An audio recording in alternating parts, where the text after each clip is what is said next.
Cie, senyum-senyum sambil mikir. Apa sih Alif? Ya, mukanya ceria sekali. Yang dapat rezeki 10 juta ya.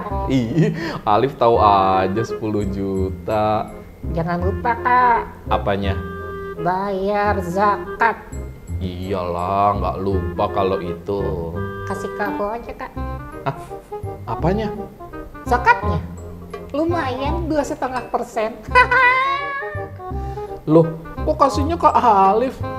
Alif kan bukan mustahik. Hah? Masa aku bilang mustahil?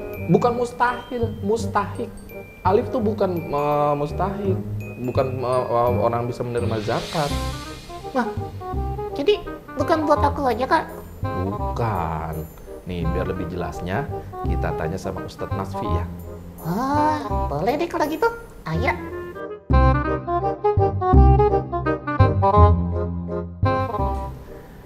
Assalamualaikum warahmatullahi wabarakatuh.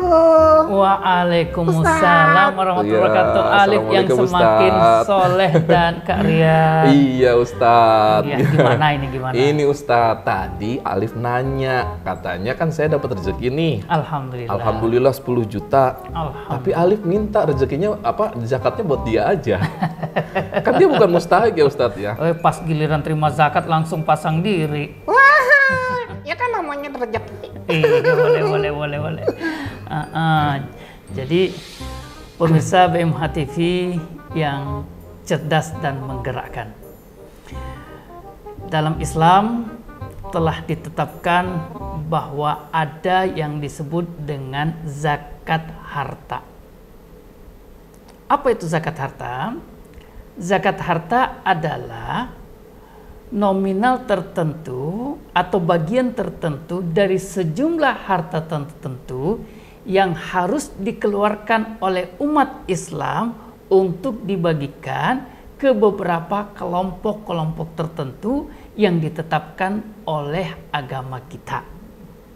Ya, kelompok-kelompok tertentu itu ada 8, ya, di antara mereka itu fakir, miskin, para amil, ya, lalu kemudian orang yang berutang, membebaskan hamba sahaya, kemudian orang yang berjihad di jalan Allah, kemudian ibnu sabil. Nah, di antara mereka inilah yang kemudian berhak untuk menerima zakat harta tersebut.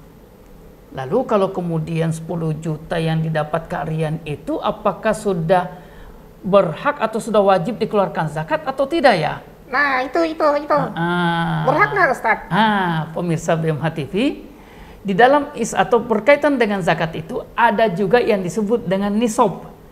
Nisab itu adalah batasan di mana ketika harta-harta kita yang wajib dikenai zakat itu telah cukup nisabnya, telah mencapai nominal tertentu, maka disitulah wajib untuk dikeluarkan zakatnya, yaitu harta yang senilai 85 gram emas murni 24 karat.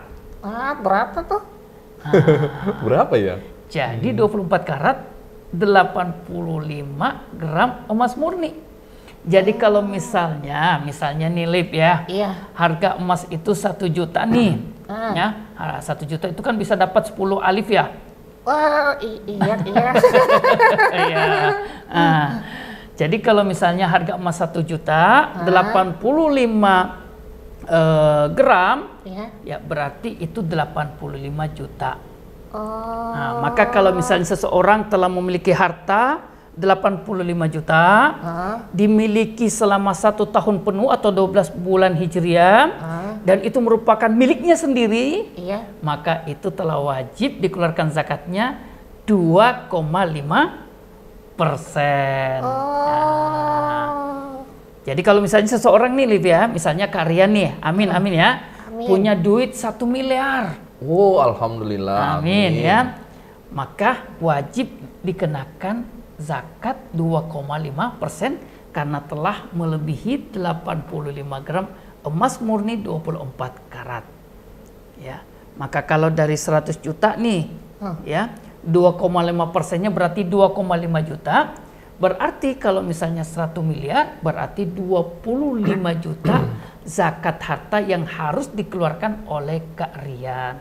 Wah, banyak banget jadinya ya. Iya. Kalau 25 juta itu dipakai beli baju buat Alif dapat berapa? Bisa dapat 1 gudang.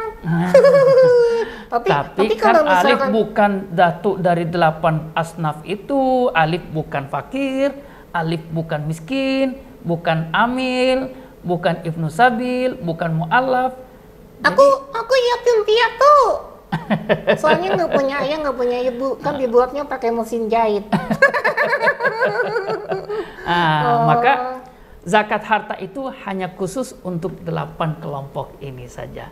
Tidak boleh dialihkan, tidak boleh didayagunakan untuk selain 8 kelompok tersebut.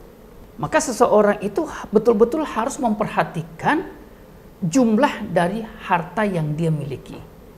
Ya. Nah, terkait dengan harta, ada harta yang berbentuk dana cash, tabungan, ya, simpanan, emas dan lain-lain sebagainya. Ada juga dalam bentuk saham.